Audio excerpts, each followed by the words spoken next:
j'explique rapidement donc le contexte dans lequel on a construit cette matinée.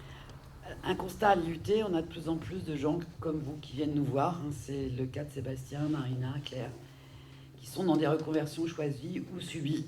Nous, ce qui nous intéressait de valoriser ce matin, c'était ce choix courageux de rentrer dans un dispositif qui n'est pas simple, qui parfois fait peur. Il est né donc l'idée de vous faire témoigner sur vos parcours, mais plus sur l'aspect humain.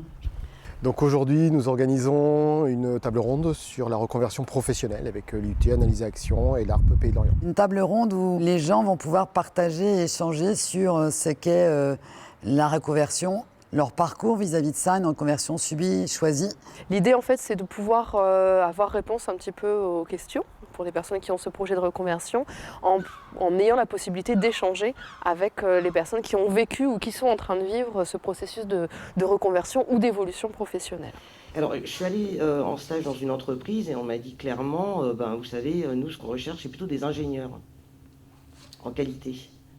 Ça dépend des boîtes. Après, c'est comme on est accompagné pour cibler les entreprises là où on postule. En fait, j'ai mal ciblé les entreprises, je pense, parce que parce que toutes les entreprises du bassin ne cherchent pas d'ingénieurs. Ils cherchent plutôt un niveau bac+2, bac+3. J'étais soudeuse dans la navale à la DCNS à Lorient. Suite à un accident, j'étais obligée de changer de métier. Alors, dans l'idéal, j'aurais voulu au départ être formatrice dans l'insertion professionnelle. Seulement, je me suis rendu compte qu'il y avait une liste d'attente de 2 ans. C'était un secteur bouché.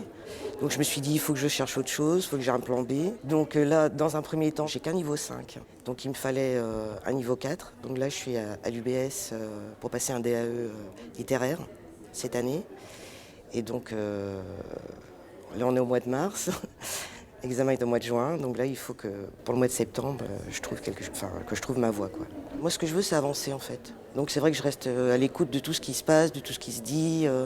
J'écoute beaucoup les expériences, effectivement, des uns et des autres pour m'aider, quoi, en fait. Il faut savoir quel objectif on a, mais c'est vrai que ce côté analyse vraiment du territoire et de savoir, en fait, vers quoi on peut aller et de rien négliger. Peut-être qu'on se fait trop d'interdits d'aller voir, finalement, dans des secteurs qui n'étaient pas les nôtres. Armand. Voilà. Bonjour, Armand Dibondo, je viens de Rennes. Je suis employé à la Poste, où je m'ennuie.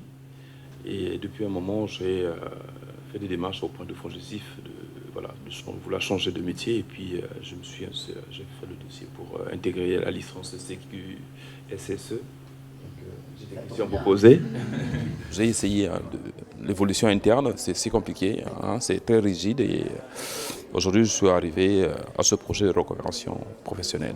Je me suis dit, je connais un peu la qualité, QSE, voilà. Donc, je vais aller là-dedans. Et en cherchant dans la région, comme le sud de Rennes, la formation la plus proche de chez moi, c'était l'UT de Lorient. Qu'on le veuille ou non, il y a un peu d'appréhension quand même, parce que c'est quand même toute la famille que tu embarques dans ton projet, quoi. Et tu vas gagner moins et tu as besoin de te rassurer. Le fait d'écouter des expériences des autres personnes, quelque part, ça te booste un peu.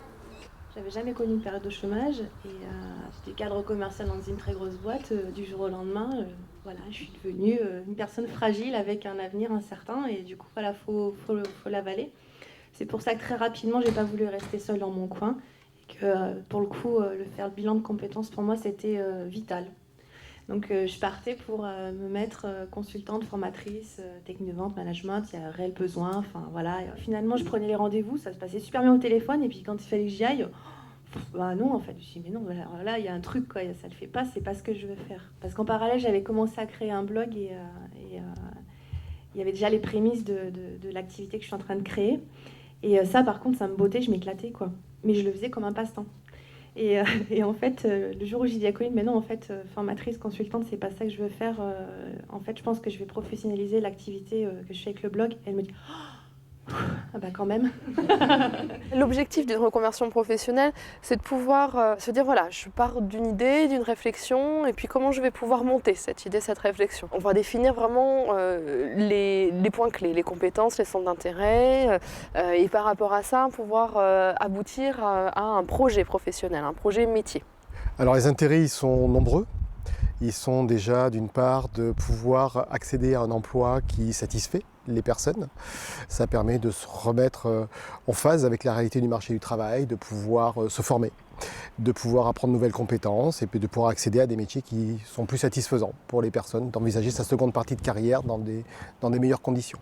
C'est une façon de rebondir, de retrouver une santé aussi, des fois physique et mentale, des fois mentale.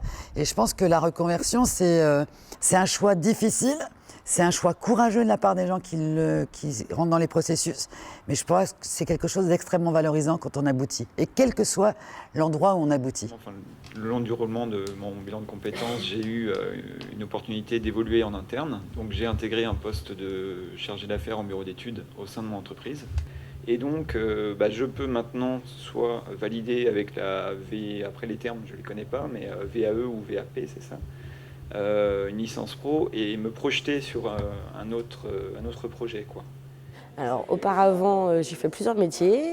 J'ai été employée de marée au port de pêche et j'ai été aussi opératrice dans une usine de barquettes en plastique. Et le dernier emploi, c'était pizzaiola dans une pizzeria emportée.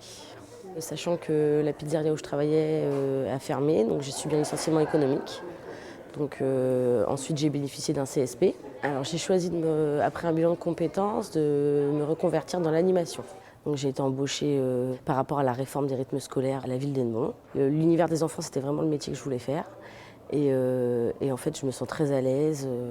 Puis j'évolue assez rapidement. Donc en fait, je me dis que le parcours était parfait, que c'est vraiment quelque chose qui me correspond. Je vais au travail le matin avec le sourire tous les jours. Je suis contente. Donc c'est vraiment la voie que j'ai trouvée. Je pense que c'est vraiment la bonne. Après, et puis il y a beaucoup d'évolutions possibles encore. Donc les champs des possibles sont ouverts, quoi.